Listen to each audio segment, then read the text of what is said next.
welcome to Fright Brothers Haunted Plot Edition. I'm Kevin. And I'm Ryan. And today we'll be discussing Thanksgiving 2023.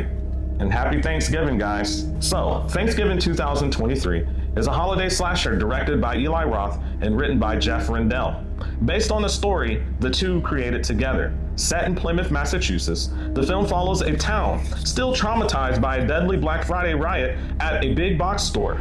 1 year later, a mysterious killer wearing a pilgrim mask begins targeting people connected to the tragedy, carrying out brutal Thanksgiving-themed murders in the days leading up to the holiday.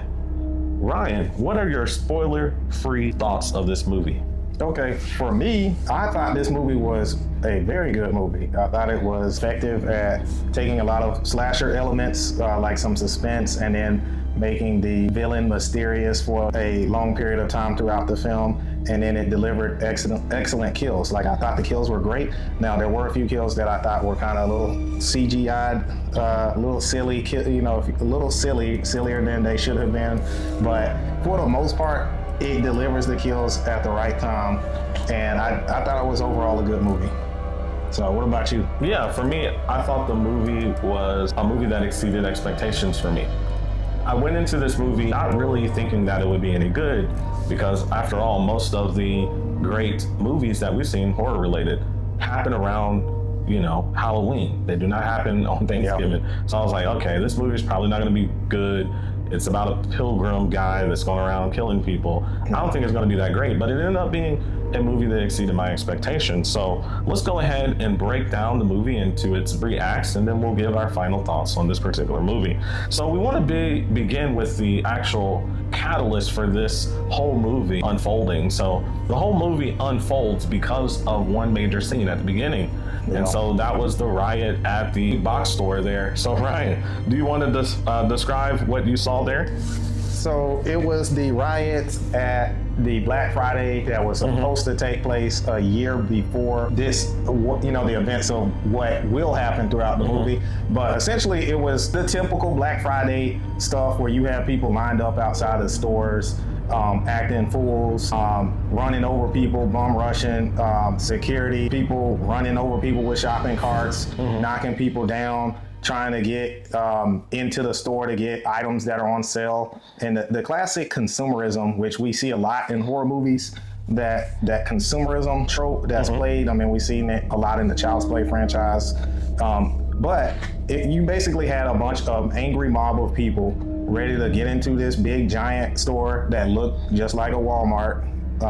And they were trying to get in there and get as many deals as they could, and they were just knocking everybody down and pushing folks and basically acting like a pack of wild animals, to be honest. Yeah.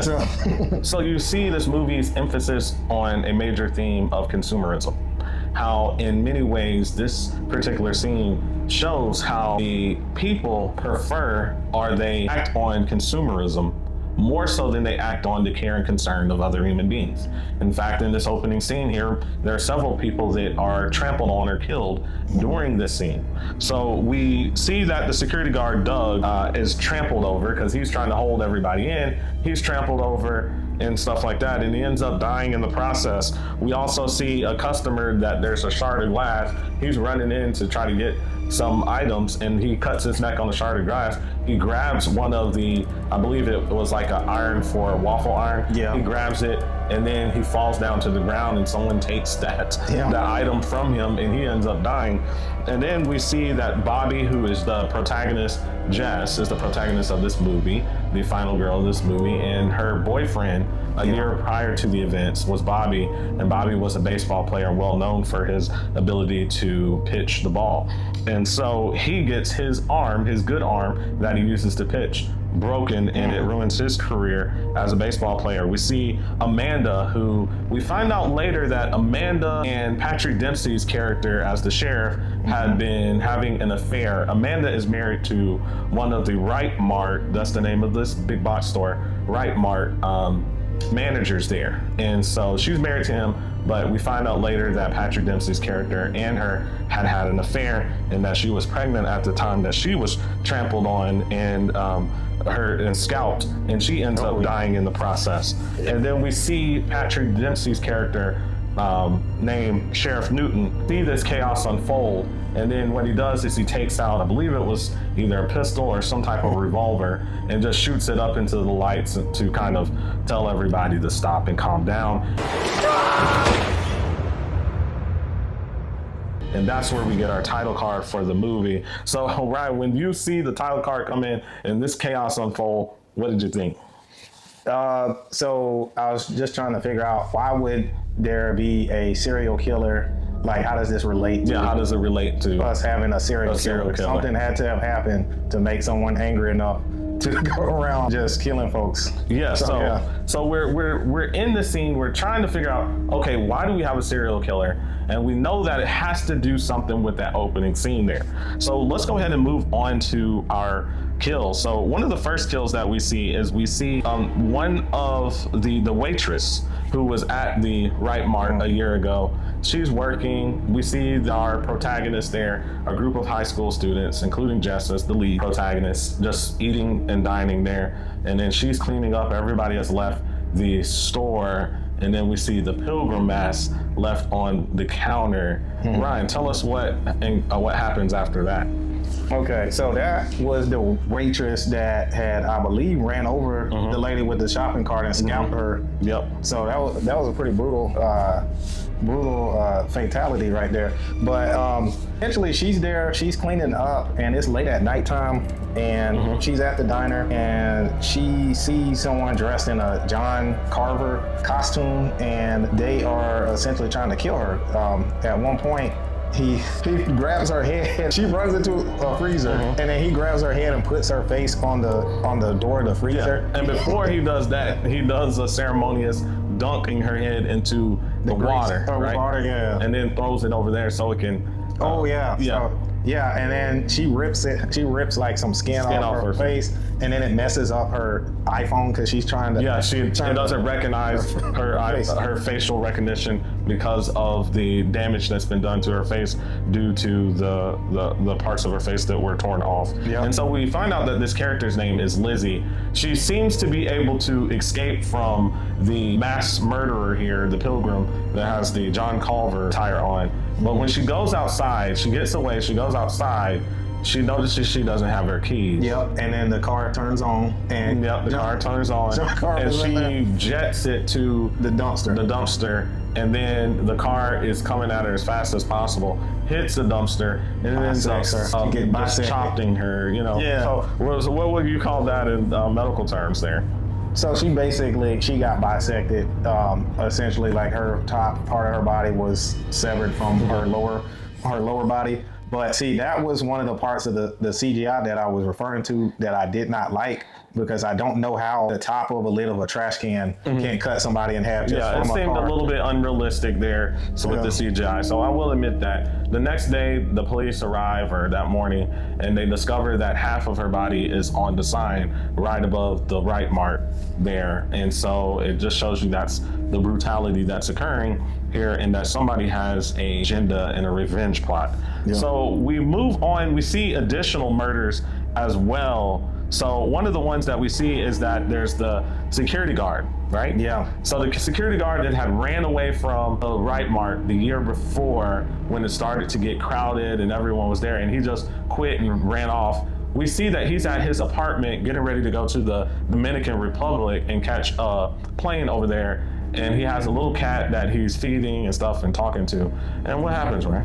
So he gets killed by John Carver, and John Carver goes over and makes sure he feeds the cat. But how does he get killed, though? That's the interesting part. He gets decapitated. Decapitated with some wiring there. He gets stabbed first and then decapitated with this razor sharp wiring there by the pilgrim there, John Carver murderer.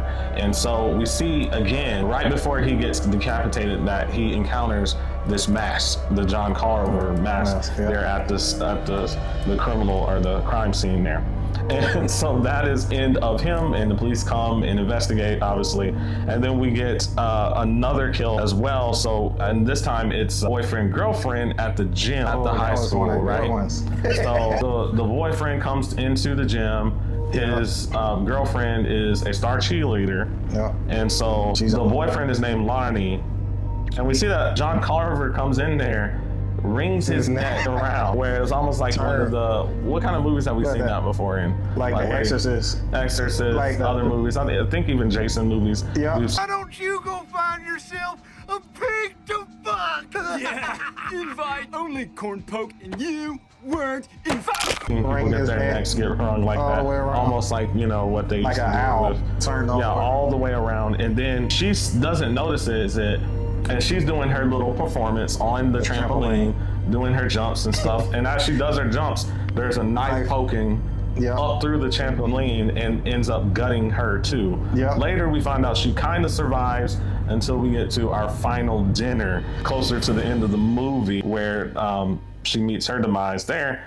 We also have the abductions, right? So Evan and Gabby go into the high school as well, but no one can find them because they've been abducted there. So we get all these different things going on, all these murders, all this kind of stuff.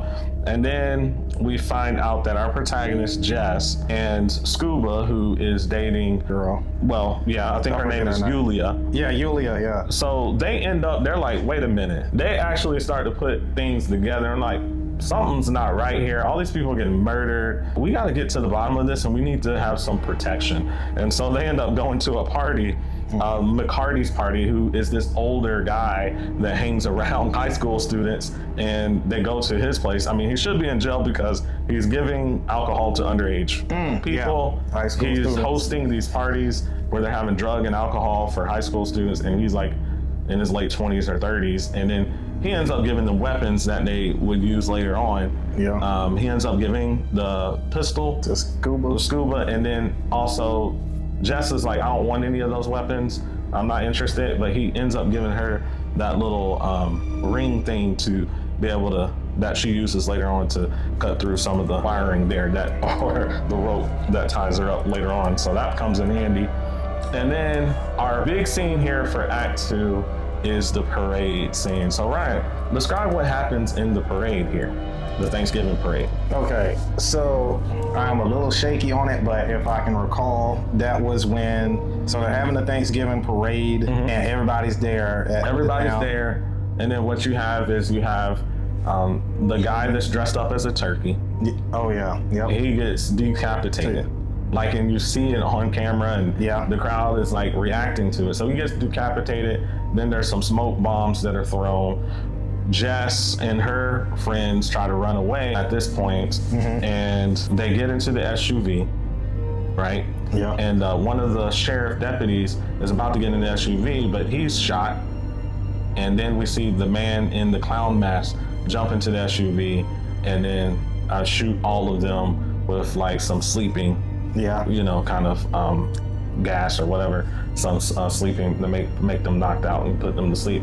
But before we get to the actual event there that unfolds with the Thanksgiving meal and what happens there, I wanted to talk real quick about Yulia. So Yulia is Scuba's boyfriend or girlfriend. So Yulia is Scuba's girlfriend, and her father, who appears to be Russian, takes her out of school after hearing about these deaths, says, hey, we're going to Florida. During the night that they're packing to go to Florida, what happens is that the John Carver murderer guy goes into their homes, breaks into their house, takes out the father, takes out their security guard, because they appear to be wealthy people, excuse me, and then they're doing renovations to the home.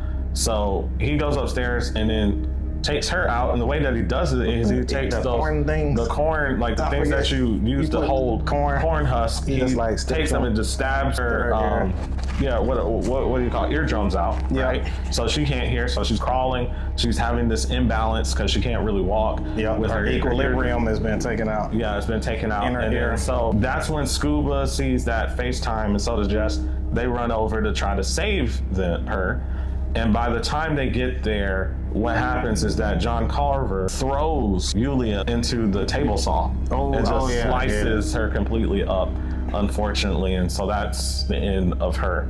So getting back on point, we next see this kind of dinner table, right? This dinner table in the old Plymouth Rock or Plymouth location in Massachusetts, where they have where John Carver, the actual real one, used to live in his home. And so they have this festive table and stuff like that being prepared. And they're sitting, they're about to seat everyone there, but there's one main entree that they're missing. And that's not a Thanksgiving turkey. That's actually one of the people there that we find out it meets her demise. So the stepmother, Jess's stepmother, is Kathleen. Kathleen, to her credit, was one of my favorite characters towards the end of the movie because how she was smart to try to get away.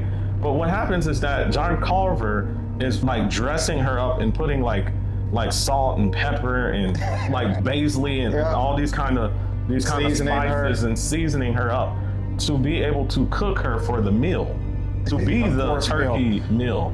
And so she realizes that. So when he goes into a different room for a brief moment, she gets off of the table and then she tries to run out. She makes it out of the door and starts sprinting. But somehow, some way, this man must have been an Olympian because he takes a pitchfork and literally just chucks it 40 miles an hour and stabs her straight in the back and then pulls her back in, roasts her, and then serves her to her husband, who is Jess's dad. And remember his reaction. And he just vomits through the thing because his mouth is covered with the duct tape. And he vomits through the duct tape. And so we see that. And then also at the dinner table, we see Evan get his head bashed in with a meat clipper. That's the boy where he said something funny that right when he did that too. He said Evan, because Evan was the one that made the video a year ago that broke the internet. Right at the riots, at the mart there, at the mart that the Jess's father has at Right Mart, and so he tells Evan, "Hey, guess what, Evan? Today you're gonna break the internet." And then while he's he's Instagram living the whole thing. This whole event of all this unfolding, getting all those likes, and he's speaking with the kind of voice changer, so you don't really know what his actual voice sounds like. And so all this is happening, and then they get back to Lonnie's girlfriend. Remember, she was the cheerleader there that got stabbed. And he starts taking like this little, the thing that you use to uncork like a wine. Okay, yeah. Uncork wine, a corkscrew. Yeah. And just puts it into an artery, and then she starts gushing out blood. And he uses a wine glass to capture her blood and to kind of shake it around like you do with wine and to serve people blood. Yeah. And so at this point, this gets back into what kind of tools were used, because Jess gets smart. She has that little sharp ring thing, so she uses it to get out. Because everyone's hands are tied down. Yeah. She uses it to cut through the rope that's tied her down to the chair. Then she passes over to Scuba, who's sitting right next to her. He cuts himself out of the rope as well. And so now we have two of our protagonists that are ready to go. And so they get up and run out of the room. Yeah, and then, of course, our character, John Carver, hits his axe and starts chasing them down.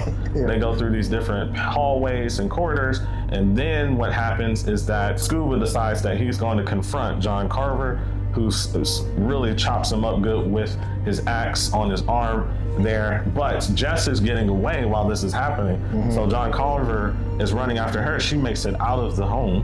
And then she makes it over to the fencing, and it looks like he's caught up to her and like he's gonna hack her, but she just in the nick of time is able to escape. There's one little scene that it kind of shows John Carver's foot getting some shoes with bird from some of the grass trees and stuff like caught into it. But that becomes an important part of Act 3, where she goes and finds Patrick Dempsey's character. And he's laying on the ground. He's laying on the ground like Sheriff New's laying on the ground like he's gotten beat up by John Carver. And then there's a little bit of a reveal afterwards as they're trying to find out who John Carver is, and she realizes that she looks at his shoes and sees those spurs are stuck to his shoes. He looks at her, realizing based off of her look to him that she's figured it out. Yeah. And now he starts to try to take her out. But she's all of a sudden as well has her cell phone, and so she's in a situation where she's live, I think? Yeah, on Instagram live, having a live, filming his confession, filming the fact that he's done this, and then she says, "Hey, you forgot to ask me what I'm thankful for." And what did she say? I'm thankful for being able to live stream this or something to that effect. Yep. And then he gets upset about it. And then her boyfriend from a year ago, because throughout this movie, she has a new boyfriend who's kind of a douchebag. But her boyfriend, her ex-boyfriend from a year ago that got injured, Bobby, is able to come to the rescue. And her and him get onto Bobby's, I guess, Some big type truck. of utility truck. Some type of utility big truck. They're trying to escape. They eventually are able to escape as Patrick Dempsey's, Sheriff Newton's character, is trying to tie the truck with wiring to stop it from being able to go. Yep. But they're able to escape. One thing happens though, and this is important from the earlier part of the movie, is that she tells them that she has shot a gun when they're at that place, McCarty's little party. She has shot a gun, but it was like a musket. And what happens to be in the vehicle or on the truck? Or she has access to a musket, right? Yeah. And so she doesn't have, like, the musket beads are falling all over the floor as the truck is trying to drive off. She ends up using the necklace and the beads from the necklace of her mother who passed to load those into the musket and then use the musket to shoot and blow up the area around Sheriff Dempsey's character and take him out. So they're presumably take him out. Yep. And so we do get a flashback where she's at her home, I think, waking up, and then she goes to her closet, and it looks like it's kind of burnt up. up. It looks kind of like a reminiscent of Freddy Krueger, just burnt up, and it looks like Sheriff Newton grabbing her, but she wakes up and it's actually a dream. And then so that is kind of the movie, how the movie concludes here. And then there's the scene where the firefighters are walking away from the warehouse, to kind of, and it's showing that it could potentially be you know, Sheriff Newton, possibly. So that's kind of the movie. Ryan, what are your final thoughts and grade for this one? Yeah, so this was a good movie. It's very rewatchable. Like, I almost want to go back and rewatch it again. It's very rewatchable. The kills are good with the exception of some of the CGI. The final girl is not the greatest. She's decent. This movie delivers at the right times. The runtime doesn't keep you too bored. So with me, I'd have to give this movie a growl. Like, I thought it was great, and I honestly want there to be a sequel because I thought this movie was good. What about you? So just real quick to expound on this real quick. So we find out that Sheriff Newton, Patrick Dempsey's character, was doing this out of revenge of the lady there that he was, I think her name was Amanda, if I recall. But yeah, so Amanda was the one that died, if I stand corrected. She was one that got scalped, and so he had an affair with her. She was supposedly pregnant with Patrick Dempsey's child, and so he lost her and the child. And so he did this because of all of that unfolded. I thought that was a bit hard to believe because the actress that played Amanda, or whoever the character's name was, I did some research and found out that she was 60-something years old, or around 60 years old at the time of the filming there. And so it was kind of hard to believe that you would have a 60-year-old woman who's pregnant with Patrick Dempsey's child. And Patrick Dempsey at the time of the filming of this movie was in his late 50s, almost 60 years old. And so presumably you have two 60-year-old people here who are about to be parents, having another child. It was very hard for me to believe that premise there. But overall, outside of that and some of the CGI, I really enjoyed this film. It was a very quick watch. It's not one of those films that takes forever to actually get to the point. You get to the point pretty quick, we get to the kills pretty quick, and we move on and we progress throughout the story. So I really enjoyed this film. I would have to give this film a growl for our Fright Brothers grade here. So Ryan, what are we working on? Okay, so for our upcoming content that we look to produce, we're looking at finishing up Scream and then also starting Five Nights at Freddy's because of the release coming this December. So stay tuned, Fright Fam. Okay, and we would like to know your thoughts about this movie. So if you've watched it before, or if you haven't watched it, before finishing up, before we've gotten through that spoiler section, you should have probably started watching it. So go ahead, watch the film, and then put your comments. Did you enjoy this movie? How do you feel that it works as far as a horror movie, especially as during the time set for Thanksgiving?